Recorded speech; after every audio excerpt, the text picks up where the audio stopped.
More on this, we're now joined in studio by Gauteng MEC for Economic Development, Lebogang Maile. MEC, thank you so much for joining me this evening. Thanks for having me, and good evening to you and the viewers at home. Now, you've mentioned to me earlier on off air that you're exhausted because today was day one of the GIIC. Just take us through how day one went for you. It went very well. We are very happy. The attendance was overwhelming. We had about 1,000 people coming through from different sectors, academia, practitioners, captains of industries, SMMEs, and government officials from different spheres, local, provincial, and national. We had the Premier outlining the work that we have done in the last few years since we came into office. We then had the Minister of Economic Development as well, giving an input on the work that the national government is doing. And then we had what we call parallel sessions, where a whole range of issues were discussed, starting with agro-processing, looking at transport issues, looking at industrial infrastructure, looking at innovation, and many other issues. So we are very happy because the audience was also able to contribute and raise their views on what they think needs to be done, what are the bottlenecks, what are the weaknesses, and how we must improve as government. And this conversation is very important for us because we must constantly get feedback from our stakeholders, but we should also continuously engage with them so that we mobilize them. Now, speaking of what needs to be done, this is the second installment of this conference, but I want us to backtrack a little bit and look at some of the objectives that you'd set last year and said, you know, in the next year, before the next conference, this is what we want to have achieved. Do you feel like you've achieved some of those set goals? And if so, what are they specifically? Well, the first conference was in 2015, and we thought it must be biannual so that we don't just meet every year for the sake of meeting. We give ourselves space and time to implement some of the resolutions and the work that has to be done. So in 2015, we introduced some of the things that we want to see happening and some of the projects that are in the pipeline. So we are happy that some of those projects are already ready for implementation. Others are being implemented already. So we are on track, and we see a lot of value in continuing with this kind of a conference. I guess a huge challenge this year is that, you know, as the conference is taking place, we are faced with the realities of a challenging economic climate. I mean, we recently went into a technical recession. So there's a lot of things to consider when working on the objectives, you know, going forward, I would assume, as a portfolio and as a department. Do you feel like some of the economic issues and some of the economic challenges that we're facing have had you altering some of the plans and having to look at different ways, maybe even innovative ways, to make sure that you reach the set goals? Yes, because we're not living in an island. Despite the fact that we are an industrial heartland, an economic hub of the country, and a significant contributor towards the GDP of the continent, whatever happens in the South Africa's economy affects us. And as you know, that we already in a technical recession. For instance, we have been downgraded. The revenue collection capacity of SARS is challenged, and as a result there won't be enough resources to finance the different commitments and priorities that we have. It means we must look beyond the public purse, and that is why we have this session, so that we are able to convince those who've got money, because there are people who've got money, and they just need to be convinced that if they invest their money, it will be put to good use. We'll be able to deal with issues of corruption, we'll be able to deal with issues of red tape, and today we were also demonstrating how far have we gone in dealing with issues of corruption in our province, we were able to communicate the message that we are dealing with red tape and what is it that we've been able to do, and to give them confidence as well and comfort that there is political will, and that we ourselves are investing in these different projects that are there. So dialogue is always considered as something that's really important, where conversations need to take place. You just mentioned now that you're in a process of, making sure that you're able to convince those with money to be able to come to the party and looking beyond the public purse. But do you sometimes feel like we find ourselves having the same conversations over and over again? Something that you mentioned now, for example, was the red tape issue. I mean, it's been years. We have been discussing the bureaucracy around, for example, revitalizing industries, the reindustrialization of certain industries, manufacturing being for one. So how do we go beyond just having the conversations and actually having people putting it on paper and taking action and implementing whatever is on paper?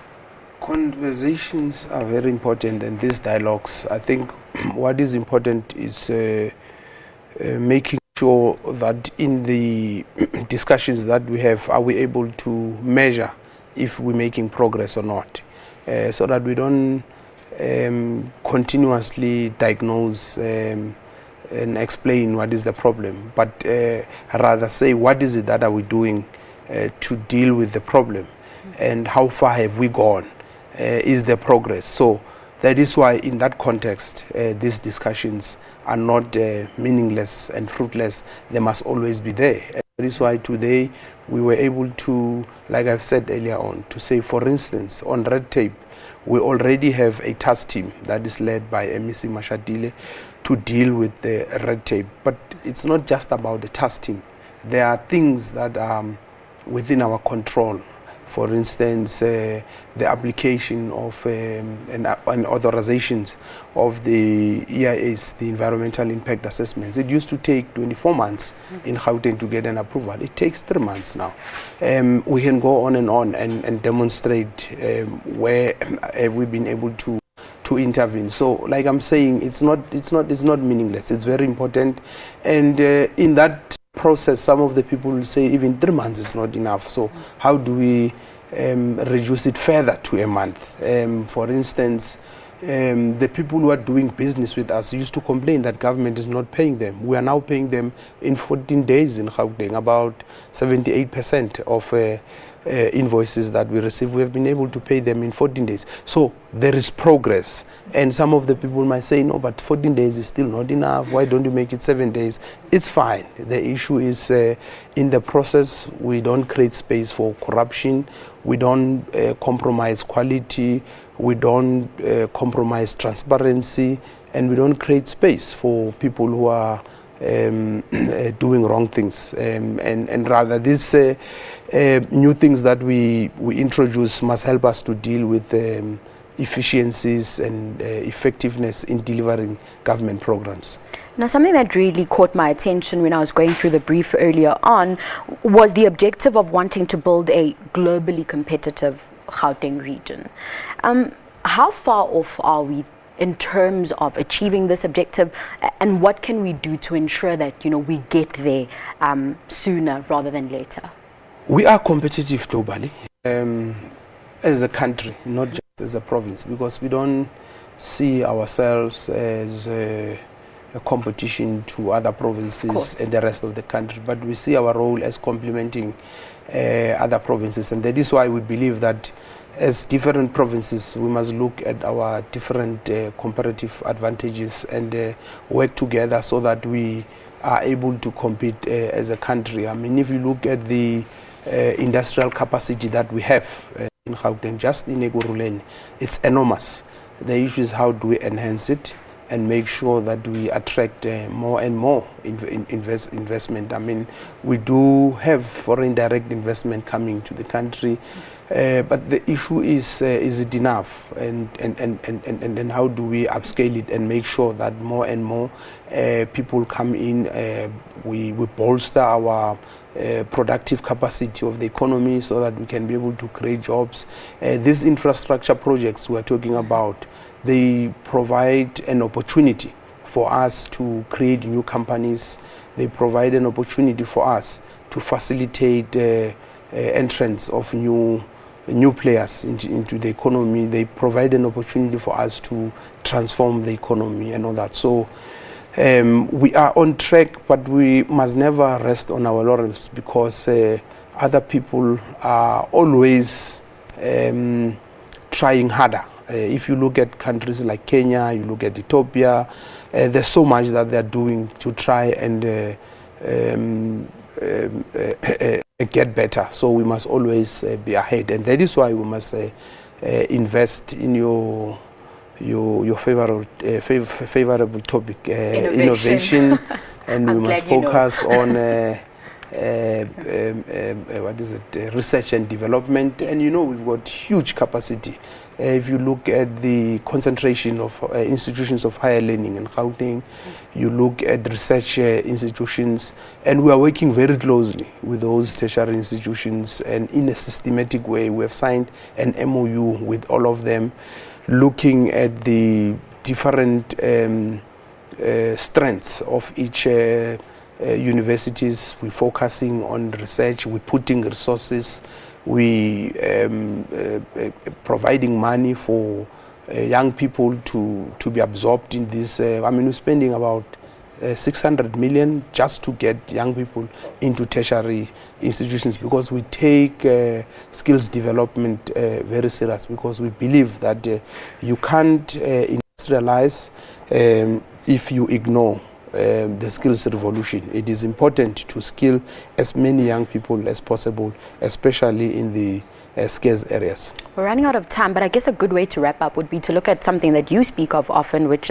might be your favorite topic as well, and that's entrepreneurship and reviving the township economy and ensuring that there's transformation, but also you take small businesses and you put them in the open market space and ensure that they grow from being small to big business. How are we in terms of that since the last time we spoke? Because when we spoke the last time, when I spoke to you, we were speaking about the township economy specifically and the programs that you were running. They're great programs, by the way. Where are we in terms of that, just briefly? We are on track. When we came into office in 2014, we were spending about 600 million of our budget towards township-owned enterprises. We're spending close to 7 billion now, and we'll continue spending more. We had about just over 1,000 registered township SMMEs on our database. We've got about 7,000 now. We've got programs of entrepreneurship that we're running with different training institutions. We are working with the private sector, and this is important because without the private sector, we'll not be able to reach out to larger numbers of people. So we are happy, and I think it's a topic that will need enough discussion on what needs to happen, because a lot of people, about 70% or more of our people live in the townships. Those economies are worth about 100 billion. There's a lot of money. So the first thing we want to do is to grow that 100 billion probably to 400, 500 billion. Is to bolster the productive capacity, so that the people in the townships don't just consume, but they also produce. Is to extend and create more markets for them, not just in the province, in the country and in the continent. We've been doing a lot of work in the continent. We've been to East Africa, we've been to West Africa, we have been to some of the SADC countries, and we've been well received. As I speak in the conference, we've got a delegation from Lagos. The governor of Lagos will be coming to our province in September to explore working relations, because the two cities, or rather provinces, contribute significantly towards the economy of the continent. The economy is estimated to be worth about close to 100 billion US dollars. We are just over 100 billion US dollars, which is about 1.3 trillion rands. So if we work together, not just with Lagos, but with the different regions in the continent, we will be able to create a sufficient market. There is a market in Africa. All we need to do is to work in an organized, systematic, coordinated way, and we need to know what is it that we're doing. If you look at the food and beverages industry, for instance, countries like Ghana, they import more than 90% of their food, the same in Nigeria and many other African countries, including back here at home. It might be not as it might not be that huge, but we still import some of the chickens, for instance. So there is a huge potential. What is needed is policy certainty. Firstly, you need to ensure that we invest consciously and deliberately. We need to look at some of the policies that makes it difficult for our small businesses to thrive and all that. And there's many other things that we need to do, and we'll continue chatting to you on what is it that we need to do, and we'll continue playing our part as the provincial government, working with all spheres and all the different sectors of our society. MEC, unfortunately, we've run out of time. You know, we can stretch this for hours if we could, but unfortunately, we've run out of time. Thank you so much for joining us for that. That was the Gauteng MEC for Economic Development, Lebogang Maile, joining us to unpack the Gauteng Infrastructure Investment Conference, as well as just the work that his department is doing holistically. More news after the break. Stay with us.